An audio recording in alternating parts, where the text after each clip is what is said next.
दोस्तों नमस्कार। आज की इस वीडियो में हम केरल में आप देखेंगे भूस्खलन घटना देखने को मिली है। तो ये घटना क्यों हुई, इसके कारण क्या थे, इसके रोकने के क्या उपाय हो सकते हैं और एक निष्कर्ष रूप में हम देखेंगे। और ये टॉपिक जो है आपके मुख्य परीक्षा और इंटरव्यू के लिए इंपॉर्टेंट है। तो चलिए हम इसको देखेंगे। तो दोस्तों 21 जुलाई को जो है केरल में वायनाड डिस्ट्रिक्ट में हमको भयानक लैंडस्लाइड की घटना देखने को मिलती है। और यहाँ पर जो प्रभावित क्षेत्र है, चुराई मार्ग हो जाएगा, मुंडकई हो जाएगा, अट्टामाला हो जाएगा, यहाँ पर भयानक एक त्रासदी के रूप में ये लैंडस्लाइड की घटना हुई है, जिसमें अभी तक जो हालिया आंकड़े आए हैं, जो न्यूज में देखा जा रहा है, 344 से ज्यादा लोगों की मृत्यु हो चुकी है। और आपको याद होगा 2018 में भी काफी बाढ़ आया था, तो उसमें भी लगभग 400-500 लोगों की डेथ हो गई थी। तो ये केरल में काफी ये घटना देखने को मिली है। और मिनिस्ट्री ऑफ अर्थ साइंस की एक रिपोर्ट है, तो उसके अनुसार 2015 से लेकर 2022 तक पूरे देश में जो है लगभग 3500 लैंडस्लाइड के मामले देखने को मिले हैं। और उसमें से लगभग 2500 मामले वो केरल में ही आए हैं। तो हम इस वीडियो में चर्चा करेंगे कि ये लैंडस्लाइड की घटना केरल में ही क्यों हो रही है और हमारे देश में क्यों हो रहा है। तो चलिए सर, आप इसमें बताइए। हेलो एवरीवन, मैं किशन कुमार। मैं अब ये अभी भूस्खलन के मुद्दे के बारे में, अभी जो प्राकृतिक घटना हुई है उसके बारे में हम डिस्कशन करेंगे। तो सबसे पहले जानते हैं कि भूस्खलन क्या है। भूस्खलन अगर देखा जाए तो भूस्खलन उसका इंग्लिश में है लैंडस्लाइड। जब मिट्टी का एक बहुत बड़ा मलबा किसी ऊंचाई ढलान से नीचे गिरता है और एक समतल भूमि में जमा हो जाता है तो उसको एक भूस्खलन कहते हैं। भूस्खलन का अगर देखें तो भूस्खलन के कई प्रकार भी होते हैं, कई रूप भी होते हैं। जैसे पहाड़ों से एक नीचे उससे अलग होकर के मिट्टी का मलबा नीचे गिरता है, फिसलना होता है, या ये सब कई प्रकार होते हैं उसके। अगर हम इसका भूस्खलन के और आगे बढ़ें तो उसमें अगर देखें तो भूस्खलन के कारण क्या है। भूस्खलन के कारणों में अगर देखें सर, तो इसका दो प्रमुख कारण है। इसका सबसे पहला कारण अगर देखें तो इसमें सबसे पहला आता है प्राकृतिक कारण देखते हैं। उसके बाद दूसरा देखते हैं कि मानव जनित कारण। तो अगर हम देखें तो यहाँ पर जो केरल में जो भूस्खलन की जो घटना हुई है उसमें प्राकृतिक कारण सबसे महत्वपूर्ण उसमें होने के साथ साथ मानव जनित कारण जो है सबसे बड़ा रोल रहा है उनका। ठीक है, तो अगर देखते हैं कि प्राकृतिक कारणों में क्या क्या है। प्राकृतिक कारणों में अगर देखें तो सबसे पहला प्राकृतिक कारणों में आता है वर्षा, हैवी रेनफॉल। क्योंकि हम जानते हैं कि हमारा जो देश है, हमारे देश में साउथ वेस्ट मानसून, दक्षिण पश्चिम मानसून से वर्षा होती है। तो केरल का जो वायनाड यहाँ पर जो एरिया है पूरा, अगर हम साउथ सदर्न स्टेट्स की अगर बात करें केरल में, तो यहाँ सबसे पहली बारिश होती है यहाँ पे। और यहाँ पर बारिश जो है लगभग 250 से 300 सेंटीमीटर की बारिश होती है एवरेज। इतनी ज्यादा बारिश होती है, क्योंकि हम जानते हैं कि अगर यहाँ पे प्रवेश पहले करे तो उसकी तीव्रता है साउथ वेस्ट मानसून की, वो मानसून की तीव्रता सबसे ज्यादा होगी। तो अगर सबसे ज्यादा तीव्रता होती है तो हम कह सकते हैं कि अगर तीव्रता ज्यादा होगी तो उसमें जो बारिश की मात्रा है या वर्षा का पानी भी सबसे ज्यादा होगा। तो ये वर्षा भी सबसे बड़ा हैवी रेनफॉल इसमें सबसे बड़ा कारण रहा है, अगर प्राकृतिक कारण में बात करें सर। दूसरा अगर बात करें तो भूकंप। क्योंकि हम जानते हैं कि भूकंप, वैसे तो हमारे जो दक्षिण भारत के जो राज्य हैं भूकंप ज्यादा संभावित क्षेत्र नहीं, प्रभावित क्षेत्र नहीं है। हमारे यहाँ जो नॉर्थ वेस्ट एरिया है, नॉर्थ ईस्ट जो हिमालय है, वो भूकंप प्रभावित क्षेत्र है। तो यहाँ पे लेकिन हाँ, भूकंप एक कारण है। भूकंप का कारण क्या, भूकंप से कंपन जन्म होता है और कंपन की वजह से जो पहाड़ी एरिया है, ढलान का जो मिट्टी का मलबा तेजी से गिरने लग जाता है। तो ये भूकंप भी एक बहुत बड़ा कारण है। तो इसमें और तीसरा हम क्या बता सकते हैं सर, अगर आपके हिसाब से अगर देखें तो भूकंप हो गया, बाढ़ हो गई आपकी। हाँ, बाढ़ भी एक बहुत बड़ा इसका कारण है। ठीक है, और चौथा अगर बात है ज्वालामुखी उद्गार, ज्वालामुखी विस्फोट भी एक बहुत बड़ा इसका कारण होता है प्राकृतिक कारणों में अगर देखें तो। ठीक है, अगर मानव जनित कारणों में बात करें, ज्वालामुखी विस्फोट, और अगर इसमें और पांचवा अगर ऐड करें तो इसमें अपरदन, मिट्टी का जो अपरदन है, क्षरण होता है, वो भी इसका बहुत बड़ा कारण होता है। क्योंकि अगर तेज बहाव के कारण अगर बारिश हो रही है, तेज आंधी तूफान पानी आ हो रहा रहा है, है, पानी बह रहा है तेज बहाव से, तो जो मिट्टी की जो ऊपरी परत है वो तेजी से बहने लग जाती हैं, और जो नीचे का जो कटाव क्षरण जो है तीव्र हो जाता जो है, ठोस जो चट्टाने होती हैं वो क्या है अपना नमी युक्त हो जाएगी, नमी हो तो जाती है, ग्रेविटी कारण जो है गिरने की चांसेस बढ़ जाएंगे, बढ़ जाते हैं। ठीक। तो ये कारण है। अगर मानव जनित कारण बताएं, हम सर से जानना चाहेंगे ठीक। कि मानव जनित कारण क्या क्या हो सकते हैं। मानव जनित कारण में हम देख सकते हैं कि इसमें कई सारे कारण हैं, देखेंगे तो देखिए पहला कारण हम देख सकते हैं कि सबसे प्रमुख कारण जो है खनन गतिविधियां, ठीक है, खनन गतिविधियां। अब देखेंगे हमारे देश में बहुत सारे खनिज पाए जाते हैं, चाहे कोयला हो, डायनामाइट हो, बॉक्साइड हो, और बहुत सारे खनिज पाए जाते हैं। तो कई बार खदानों में विस्फोट किया जाता है डायनामाइट के द्वारा। अब विस्फोट कर रहे हैं तो विस्फोट करने से क्या होगा, पृथ्वी की जो आंतरिक संरचना है उसमें कई सारे प्लेट्स बनी होती हैं, आंतरिक संरचना जो है प्रभावित होगी, उसमें गति आ जाएगी, उसमें दरार पड़ जाएगी। अब दरार पड़ने से क्या होगा, चट्टानों का जो स्टैटिक था, जो एकदम स्टेबल था, स्टेबिलिटी खत्म हो गई। अब वो क्या है, हिल डुलने लगी। अब जब भारी कंपन आएगा तो वो तीव्र ढलान जैसे क्षेत्रों में अगर उपस्थित है तो ढलान के कारण क्या हो जाएगा, वो गुरुत्वाकर्षण प्रभाव कारण नीचे की ओर आ जाएगी, तो वो फिर मलबा ढेर के रूप में जो है नीचे गिरने लग जाएगा। तो एक कारण हम ये बोल सकते हैं कि खनन के कारण।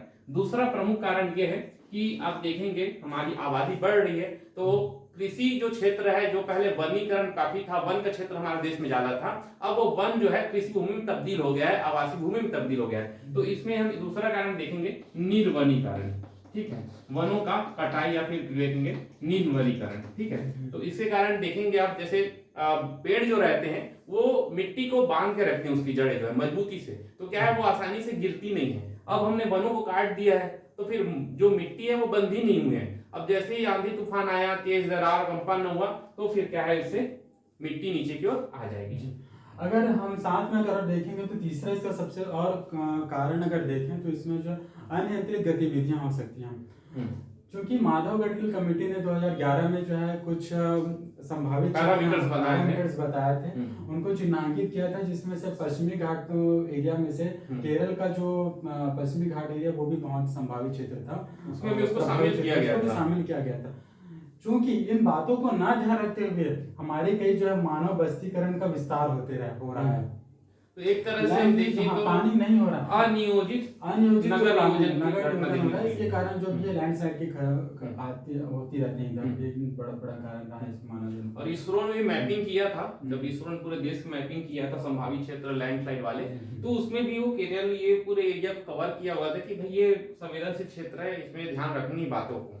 चौथा अगर इसकी हम बात करें तो क्लाइमेट चेंज भी इसका सबसे बड़ा कारण है। क्लाइमेट चेंज की वजह से क्या हो रहा है कि जो अरेबियन सी है, अरेबियन सी का जो टेम्परेचर है वो इनवेरिएबली बहुत ही धीरे धीरे मतलब बढ़ते जा रहा है। थर्मोडायनेमिकली जो है अनस्टेबल हो गया, थर्मोडायनेमिकली वो अनस्टेबल एरिया यहाँ पे क्रिएट कर रहा है, जिसके कारण भी यहाँ भारी बारिश की वजह होती है और इससे लैंडस्लाइड यहाँ आता है। तो ये जो है मानव जनित की मानव जनित कारण है। अब देखते हैं कि इसको संभावित क्षेत्र कौन कौन से हैं। अगर देखें तो लैंडस्लाइड भूस्खलन के जो हमारे देश में सबसे ज्यादा संभावित क्षेत्र कौन कौन से हैं। देखिए, तो हम अपने देश में देखा जाए तो ये हमारा उत्तरी पश्चिमी क्षेत्र है। यहाँ पर बेसिकली 3 राज्य हमको देखने को मिलते हैं। एक हमारा हो जाएगा जम्मू एंड कश्मीर, दूसरा हमारा हिमाचल प्रदेश, और तीसरा हो जाएगा उत्तराखंड। उत्तराखंड में तो अभी भी गतिविधियां चल रही, लैंडस्लाइड वाली जान ही रहे हैं। तो ये जो है यहाँ लगभग पूरे देश में जो है 66% जो है एरिया लैंडस्लाइड में आ जाता है, ठीक है। दूसरा हम बात करें कि ये हमारा पूर्वोत्तर राज्य में है, असम हो गया, अरुणाचल प्रदेश हो गया, मणिपुर हो गया, मिजोरम हो गया। इधर लगभग हमारा 18% एरिया जो है लैंडस्लाइड क्षेत्र में आता है, और बचा हुआ लगभग जो 15% एरिया है वो हमारा वेस्टर्न घाट रीजन जो है, इसमें केरल हो गया, कर्नाटक हो गया और नीचे वाला एरिया हो गया। इसमें लगभग 15% एरिया हम जो है देखते हैं, जो 3 क्षेत्रों में लगभग लैंडस्लाइड की घटना अपने को देखने को मिल रही है। इसरो की रिपोर्ट के अनुसार इसरो ने भी बताया था कि जो भारत की जो सबसे संवेदनशील जिले हैं, 30 जिले नामांकित किए थे उसमें से जो 10 जिले हैं वो केवल केरल स्टेट में ही हैं। तो ये बहुत बड़ा इसका कारण है। और अगर हम देखते हैं कि अगर इसके हम प्रभाव देखें, भूस्खलन के क्या प्रभाव हैं, उसमें तो कई सारे प्रभाव हो सकते हैं। एक तो प्राकृतिक प्रभाव भी दे सकते हैं, हमारे जो जीवन जो मानव जीवन है उसमें जीवन क्या है, क्या लिविंग प्रभाव स्टॉक पड़ता है। देखिए इसको हम ऐसे बता सकते हैं कि जैसे अब भूस्खलन घटना हुई, केरल वाला एग्जांपल ले लीजिए और या फिर उत्तराखंड की एग्जांपल ले लीजिए। जी। सबसे पहला तो ये है कि अब वहां पर जो, जैसे कि यहाँ पर आप देख रहे हैं मैप में, ये चुराईमाल और मुंडकई अट्टामाल, यहाँ पर तो ये 4 गांव पूरा तबाह हो चुके हैं। वहां पर जितनी आबादी थी वो पूरा तहस नहस हो चुका है। वायनाड जो डिस्ट्रिक्ट है ये पर्यटन के लिए जाना जाता है, खूबसूरत शहर है, अब वो वायनाड से पूरा तबाह हो गया है। ठीक है, तो जीवन पूरा अस्त व्यस्त हो गया है, मानव और अपार जन धन की हानि हुई है, मानव संसाधन खत्म हो गए हैं, जो प्राकृतिक सुंदरता थी वो भी उसका नाश हो चुका है, ट्रांसपोर्ट सिस्टम पूरा ठप पड़ा हुआ है, कनेक्टिविटी जीरो हो गई है। तो इस तरीके से एकदम काफी भीषण प्रभाव है इसका देखा जाए तो। जी, कनेक्टिविटी अगर हम देखें तो जैसे यहाँ नॉर्थ ईस्ट है, यहाँ नॉर्थ वेस्ट हिमालय क्षेत्र में ठंड के दिनों में जो है सड़कों पर बर्फ की चादरें बिछ जाते हैं, या तो लैंडस्लाइड की खबरें भी इधर आती रहती है, लैंडस्लाइड की प्राकृतिक घटना भी होती रहती है। पहाड़ी क्षेत्र है तो पहाड़ी क्षेत्र है तो छोटे छोटे गांव जो है सुदूर क्षेत्रों में बसे होते हैं, तो उनसे जो कनेक्टिविटी है वो हो जाती है।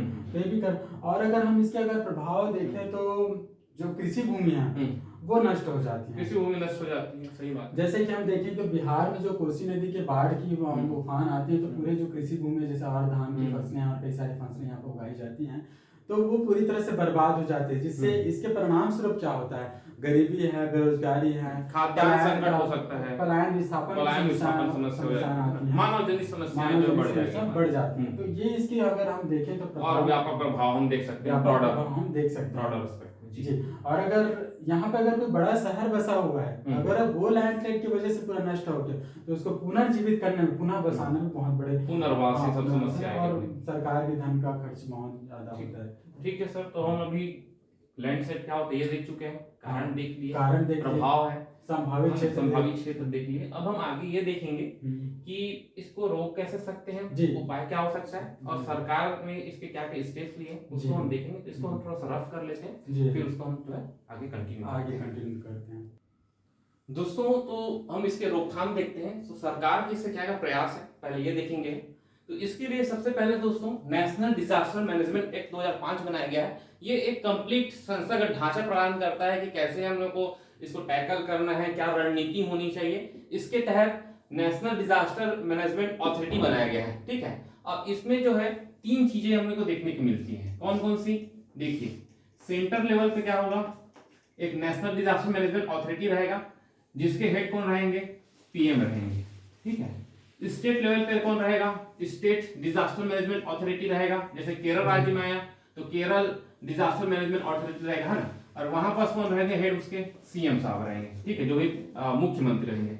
डिस्ट्रिक्ट लेवल पे बात करें तो डिस्ट्रिक्ट लेवल पे कौन रहता है? कलेक्टर रहते हैं। ठीक है, तो जो भी डीएम रहेंगे, डिस्ट्रिक्ट मजिस्ट्रेट रहेगा, वो उसको क्या है टैकल करने के लिए रणनीति और उसकी अध्यक्षता करेगा। जी, साथ ही साथ अगर यहाँ पे अगर देखें तो अथॉरिटी के साथ साथ एक कमेटी भी बनाई जाती है, एग्जीक्यूटिव कमेटी बनाई जाती है। National executive committee, state executive committee और डिस्ट्रिक्ट लेवल पे रहते हैं। तो उनके जो रिस्पेक्टिव जो सेक्रेटरीज रहते हैं तो वो उनको हेड करते हैं। ठीक है सर, ठीक।